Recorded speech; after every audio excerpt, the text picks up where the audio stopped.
Hello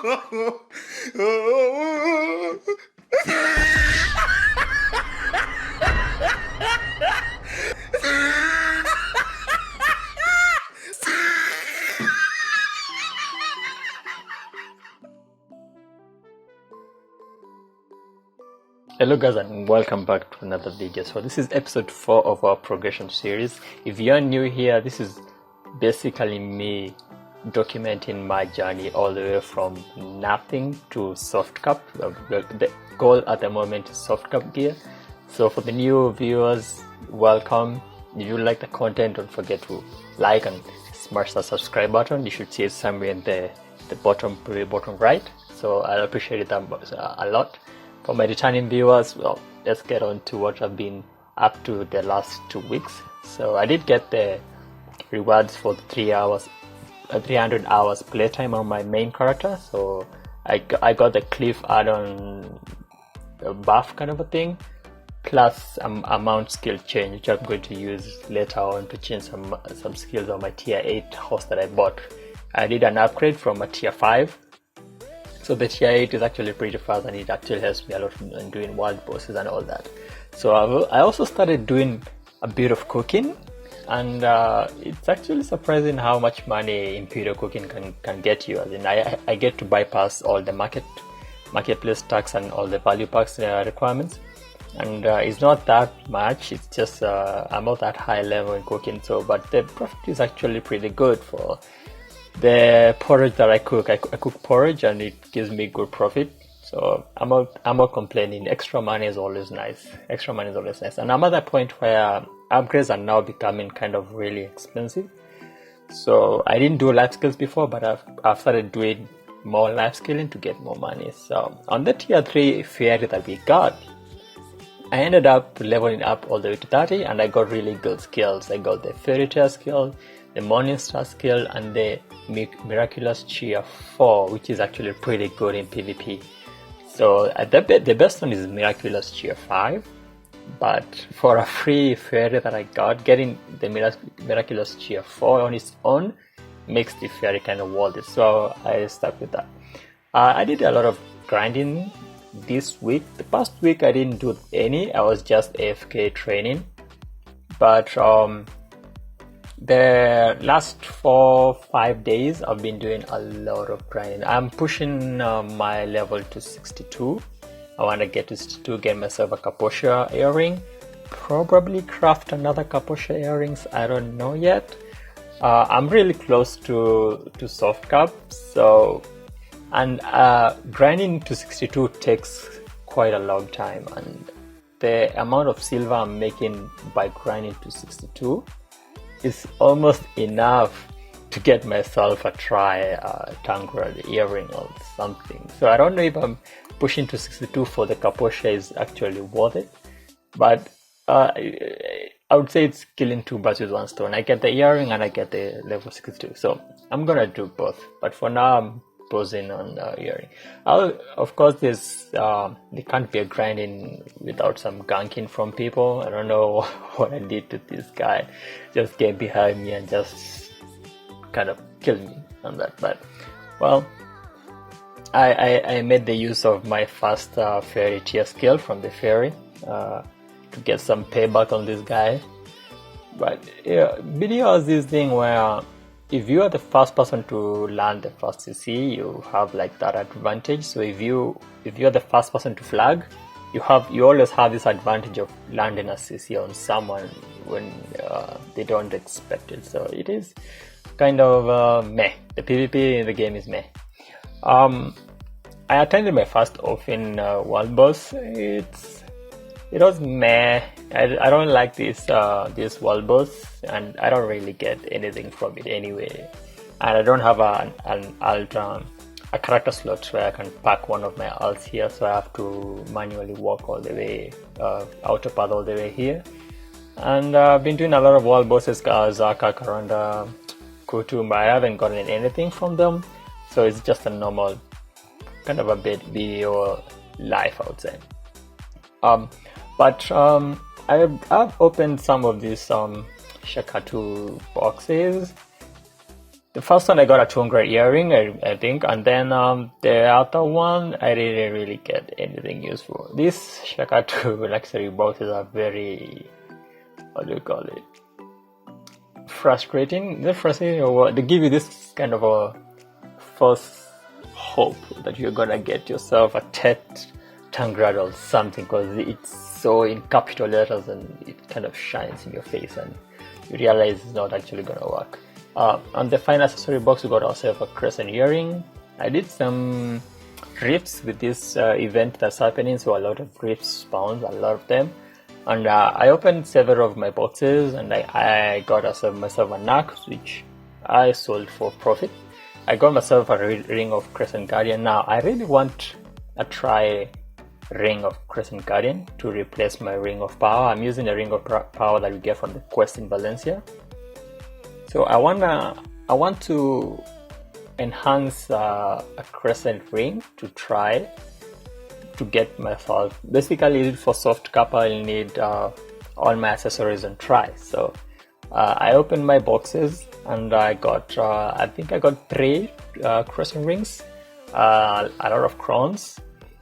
I also got remnants of the rift, so this was some free 50 million silver in the bank, so it was just pure profit on this some of this event was. Also the Scorpion King, it gave me another remnant, so it's pretty good goal for the last 1 week, so like 100 million just for that. A tip for those who are struggling to kill the Scorpion King, you can like pull it all the way till it resets, and all it does, it walks back to its initial position, but it works really slowly, so you can just like pull it all the way, and then when it resets, you can just go and get some free damage on it when it's walking back, because you can't actually target it when it's walking back, and you don't have to keep dodging the attacks and all that, because these Skeleton Kings really hurt. As in, it kind of one-shot me at one point, and until I realized I can just pull it, and when it's resetting, I can just like get free damage on it. I don't know if it works with melee, but for archer or any range class, I think this is the best way to do it. If you wanna do it hardcore, fine, but I don't know, I'm lazy, so I just prefer pulling it and then just get some free damage on it. So after doing all of these rifts, I decided now it's time to buy myself a Muscan shoes, because I didn't get any Oregon shoes. It's really hard to get, so I bought a Prime Muscan shoes. I pre-ordered it and I actually got it. So I'm gonna use the Muscan shoes for now until I can actually get the Oregon shoes. So I went for duo for this, 21 fail stacks, easy, got that duo. Now I had to go for try. I used crowns because I don't really like going back to pry every single time I try to go for try, and it's cheaper to crown at try anyway. And I had some free crowns for those from those rifts, and I went for TET, 51 fail stacks, and I one-tapped the TET. Yeah, that was easy, really easy. So now that I had a boots, I decided to fail stack with these Hercules shoes that I had, and it went for TET. So that's just basically some pure profit that I made there. I also went for TET on my helmet, because I don't want to go for the boss helmet. It's really expensive to enhance a boss helmet, and the stats are basically the same like an ultimate helmet anyway. So I just went for TET on my Achilles Might helmet, and I got it. So that makes my that puts my DP above 300 now. So in terms of DP, I'm pretty satisfied. And then the next project was to try and get myself a crescent ring. I couldn't even get fail stacks, because any fail stack above 25 or 20 I ended up getting try on my Rosa weapons. So I ended up selling all those Rosa weapons anyway. It's a free 100 million for all of these, so it was not that bad. I started enhancing the crescent rings. Now these crescent rings, they didn't go as planned. I lost a couple hundred mil. Not that many though, because I actually had these crescent rings from the rifts, but I ended up buying more because I was like so frustrated. I was like, I really need to get at this a try. It's not. I was like, it can't be that hard to get yourself a try crescent ring. So I bought myself some free crescent ring. I had some tailstacks from the Valencia coastline. I tried to get try even duo, didn't want to go. And I got frustrated. I even blew up my Schultz belt out of frustration. I was like, you know what, let me sacrifice something. But finally, at least I got one duo. I got the duo and I was okay with that for then. And then I was like, well, I'm not going with the duo because the duo is just basically the same like the Ring of Power. I need something higher than duo, so I needed to try. And try is the only accessory that gives me an upgrade. So I went for the try again. No, I can't buy it. Try, it's around 1 billion silver. So for me, I'm like, I should spend less than half or I'll have to buy. So I tried the try and I got it, but I decided to go for the TET. I don't know why I went for the TET. It's probably not something I should have done because I just needed a try and then maybe find another try as a backup, but I just went for TET.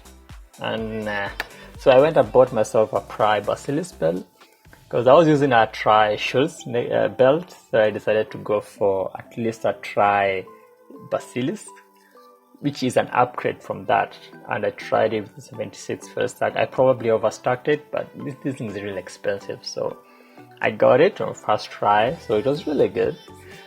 And then I went for TET. Why? I have no idea.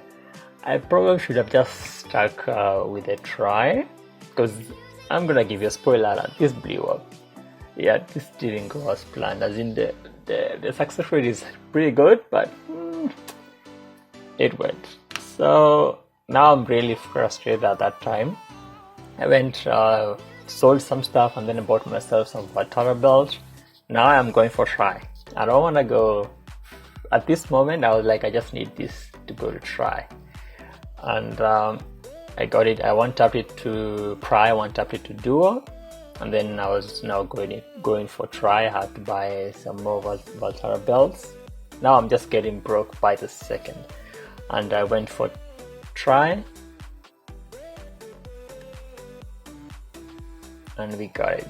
So I one tapped this all the way from base Valtara to try Valtara. Then I went to get myself my try crescent ring. I went back to grinding, of course, because I spent all the silver I had, and then I went now to find myself a try crescent, because that's what I really need, a try crescent and a try belt to give me a really good upgrade on my AP to get 234 and up. So with a 32 fell stack, this was just pure luck. And I got myself a try crescent. So with that try crescent, I was like, well, I need to do something else. I tried to go for TET on my belt. I don't know if this was something, it was a good move, but I'm gonna go for TET anyway in the future, so why not just use this stack now? And I went for my Valtara belt TET, and we got it. This felt so good. I screamed so much, and I remember I didn't record it, my mic was off at the time, but I screamed so much. Finally, that's my first real TET accessory that I got that actually worth something. So with that puts me in a really good position when it comes to AP and also on DP. I'm really close to soft cap now. I can either get rush to 6-2 and get myself 2 Capucha rings, or just enhance myself 2 Tungrels. However, Tungrels are really expensive, and I don't know if I want to if I want to enhance any more accessories. They are really painful to enhance accessories, so I don't think I want to do accessories. But we'll know. You'll know. For episode 5, we'll know. You guys telling me down in the comment section below if you want me to just wait and get myself 2 Capucha earrings. It may save me a lot of silver. or we can try and gamble, which can actually save us a lot of silver, because couple sharing is basically around $1 billion, and maybe it will save us a lot of silver, and maybe we'll get some gains on that. So I'm now on 238. The next goal will be 241. So I'll be 241 with a Kutum. I still have to get my boss Kazaka, but I'm gonna hold that off for now. I'm not putting such a big importance on that. However, I know it's a really big priority, but I'm gonna hold off on that for now. So thanks guys for watching. If you haven't subscribed, please subscribe to my channel. Help me reach to my next milestone is around 1,000 subscribers. I need your help, and I'll see you guys in my next video. So I'll see you.